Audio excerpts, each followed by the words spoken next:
Hello friends, welcome to our channel. இன்னைக்கு வந்து நம்ம என்ன லஞ்ச் மெனுன்னு பார்க்கலாம். ஃபர்ஸ்ட் பார்த்தீங்கன்னா உப்பு பருப்பு வந்து தாளிக்க போகிறேன். அதாவது துவரம் பருப்பு வந்து தாளிச்சு எடுத்துக்க போகிறேன். அதுக்கப்புறமா பாவக்காய் வச்சு ஒரு டிஷ் வந்து உங்களுக்கு நான் காட்டுறேன். ஃபர்ஸ்ட்டு நம்ம வந்து துவரம் பருப்பு இந்த மாதிரி கழுவிட்டு ஒரு குக்கரில் சேர்த்திக்கோங்க. அடுத்து பார்த்தீங்கன்னா இதில் தண்ணி சேர்த்திக்கோங்க.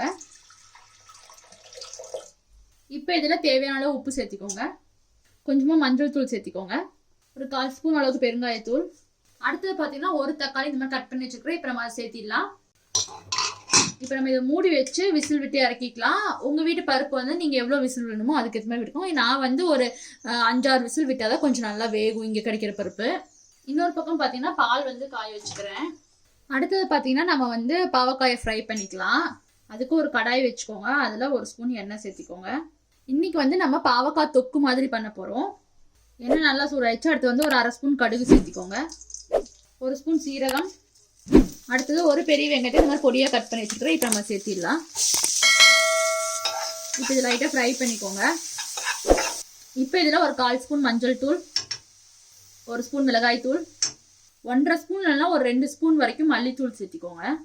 இப்போ இதில் தேவையான அளவு உப்பு சேர்த்திக்கோங்க. இப்போ இதை நல்லா ஃப்ரை பண்ணிக்கோங்க. இப்போ இதெல்லாம் அடுத்தது நம்ம தக்காளி சேர்த்திடலாம். 2 தக்காளி இந்த மாதிரி பொடியாக கட் பண்ணி வச்சுக்கிறேன். இப்போ நம்ம சேர்த்திடலாம். தக்காளி சேர்த்துட்டு இதை நல்லா ஃப்ரை பண்ணிக்கோங்க. அடுத்து வந்து நம்ம இதில் பாவக்காய் சேர்த்திடலாம். பாவக்காய் வந்து நல்லா இந்த மாதிரி பொடியாக கட் பண்ணி சேர்த்திக்கோங்க. இப்போ இதை ஃப்ரை பண்ணிக்கோங்க. இந்த ரெசிபி பார்த்தீங்கன்னா நீங்கள் வந்து சைட் டிஷ்ஷாகவும் வச்சுக்கலாம், இல்லைனா நீங்கள் அப்படியே வந்து சாப்பாட்டில் போட்டு பிசைஞ்சு கூட சாப்பிட்டுக்கலாம். இப்போ இதில் கொஞ்சமாக தண்ணி சேர்த்திக்கோங்க. தண்ணி சேர்த்துனதுக்கப்புறமா இதை லைட்டாக ஃப்ரை பண்ணி விட்டுருங்க. இப்போ வந்து இது நல்லா வேகட்டும். தக்காளி, வெங்காயம், பாவக்காய் இது எல்லாமே மூடி வச்சிடலாம். ஒரு பக்கம் பார்த்தீங்கன்னா பாவக்காய் வெந்துட்டு இருக்குது. அதுக்குள்ள நம்ம வந்து ரசத்துக்கு ஒரு பவுடர் ரெடி பண்ணிடலாம். இன்னைக்கு பார்த்தீங்கன்னா நம்ம பூண்டு ரசம் தான் ரெடி பண்ண போகிறோம். ஒரு ட்ரை பேன் எடுத்துக்கோங்க. அதில் 1 ஸ்பூன் மல்லி, 1/2 ஸ்பூன் சீரகம், 1/4 ஸ்பூன் மிளகு, 2 ஸ்பூன் துவரம் பருப்பு சேர்த்திக்கோங்க.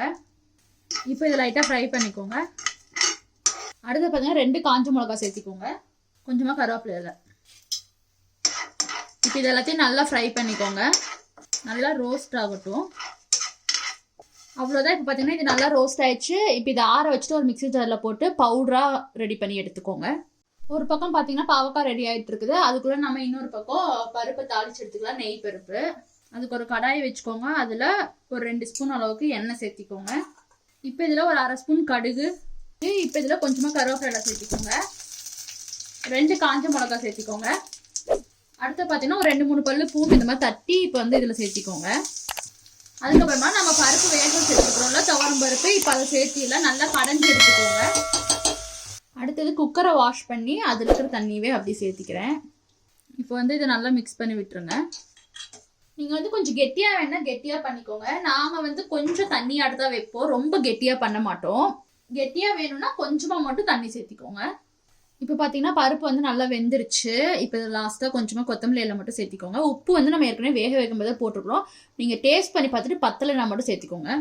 இன்னொரு பக்கம் பார்த்தீங்கன்னா பாவக்காய் தொக்கு நல்லா ரெடி ஆயிடுச்சு. இப்போ வந்து நம்ம இதை இறக்கிடலாம். பாவக்காய் தொக்கு இறக்குனதுக்கப்புறம் பார்த்தீங்கன்னா சாதத்துக்காக நான் வந்து குக்கர் வச்சுக்கிறேன். இன்னொரு பக்கம் நம்ம ரசத்துக்கு ரெடி பண்ணிக்கலாம். இப்போ வந்து நம்ம பூண்டு ரசம் ரெடி பண்ணிடலாம். அதுக்கு ஒரு கடாய் வச்சுக்கோங்க. இப்போ இதில் 1 ஸ்பூன் எண்ணெய் சேர்த்திக்கோங்க. எண்ணெய் நல்லா சூடாயிடுச்சு. இப்போ இதில் 1/2 ஸ்பூன் கடுகு, கொஞ்சமாக கருவேப்பிலை சேர்த்திக்கோங்க. அடுத்தது ஒரு தக்காளி, அடுத்தது ஒரு 1/2 ஸ்பூன் மஞ்சள் தூள், தேவையான அளவு உப்பு சேர்த்திக்கோங்க. அடுத்தது பார்த்தீங்கன்னா நல்லா ஒரு 10-15 பல்லு பூண்டு வந்து இந்த மாதிரி தட்டி இதில் சேர்த்திக்கோங்க. அடுத்தது பார்த்தீங்கன்னா 1 ஸ்பூன் சாம்பார் தூள் சேர்த்திக்கோங்க. ஒரு 1/4 ஸ்பூன் அளவுக்கு மட்டும் நான் மிளகாத்தூள் சேர்த்திக்கிறேன். உங்களுக்கு வேணும்னா இன்னும் கொஞ்சம் நீங்கள் சேர்த்தி கூட போட்டுக்கலாம். ஏன்னா இதில் வரமிளகா, மிளகு எல்லாமே சேர்த்திருக்கேன்னா நான் வந்து ஒரு 1/4 ஸ்பூன் மட்டும் மிளகாத்தூள் சேர்த்திக்கிறேன். இப்போ இது நல்லா ஃப்ரை பண்ணிக்கோங்க. நல்லா அந்த பூண்டோட ஃப்ளேவர் பார்த்தீங்கன்னா சூப்பராக வருது. அடுத்தது பார்த்தீங்கன்னா புளி தண்ணி சேர்த்திடலாம். ஃபர்ஸ்ட் வந்து நல்லா கெட்டியான புளி தண்ணி எடுத்து இதில் சேர்த்திக்கோங்க. இதில் நல்லா அந்த தக்காளி பூண்டெல்லாம் வேகட்டும். அதுக்கப்புறம் மறுபடியும் அதே புளியை இன்னொரு தடவை கரைச்சி இன்னும் கொஞ்சம் தண்ணி நம்ம வந்து சேர்த்துக்கலாம். இப்போ பார்த்தீங்கன்னா தக்காளி பூண்டெல்லாம் நல்லா வெந்துருச்சு. நல்லா வந்து மசிச்சு விட்டுக்கோங்க லைட்டாக அப்படியே. அடுத்தது பார்த்தீங்கன்னா நம்ம அரைச்சி வச்சிருக்கோம் பவுடர். இப்போ வந்து இதை சேர்த்திடலாம். அதுக்கப்புறமா இன்னும் கொஞ்சம் நம்ம புளி வந்து மறுபடியும் செகண்ட் டைம் கரைச்சி வச்சிருக்கோம்ல, அதையே சேர்த்திடலாம். அந்த தண்ணி, புளி தண்ணி. அடுத்து பார்த்தீங்கன்னா கொஞ்சமாக பருப்பு தண்ணி இருந்துச்சு, அதை நான் சேர்த்திக்கிறேன். உங்கள்கிட்ட இருந்தால் சேர்த்திக்கலாம், இல்லைன்னா தேவையில்லை. இப்போ வந்து இது நல்லா கலந்து விட்டுருங்க. எக்ஸ்ட்ரா வந்து இங்கே கொஞ்சம் தண்ணி சேர்த்திக்கிறேன். இப்போ வந்து இது நல்லா கலந்து விட்டுருங்க. கொஞ்சமாக பெருங்காயத்தூள் சேர்த்திக்கோங்க, ஒரு 1/4 ஸ்பூன் அளவுக்கு. இப்போ பார்த்தீங்கன்னா இது நல்லா நுரக்கட்டி வரட்டும். இப்போ பார்த்தீங்கன்னா ரசம் நல்லா நுரக்கட்ட ஆரம்பிச்சுட்டு லாஸ்ட்டாக கொஞ்சமாக கொத்தமல்லி இலை மட்டும் சேர்த்துக்கோங்க. ரசத்தை கொதிக்க விட்டுறாதீங்க. அவ்வளோதான், நம்மளோட பூண்டு ரசம் ரெடி ஆயிடுச்சு. அவ்வளோதான் ஃப்ரெண்ட்ஸ், நம்மளோட லஞ்ச் மெனு முடிஞ்சுது. சாதம், அதுக்கப்புறம் பார்த்தீங்கன்னா நெய் பருப்பில் அப்படியே ஃபுல்லாக நெய் ஊற்றி சாப்பிட்டா செம்ம டேஸ்ட்டாக இருக்கும். அதுக்கப்புறமா பார்த்தீங்கன்னா பூண்டு ரசம், இது பாவக்காய் தொக்கு. இது நீங்கள் அப்படியே சாதத்தில் போட்டு பிசைஞ்சு சாப்பிட்றனாலும் சாப்பிட்டுக்கலாம், இல்லை வந்து சைட் டிஷ்ஷாக கூட வச்சு சாப்பிட்டுக்கலாம். அதுக்கப்புறம் தயிர், அப்பளம். அவ்வளோதான் ஃப்ரெண்ட்ஸ், இதோட நம்மளோட லஞ்ச் மெனு முடிஞ்சுது.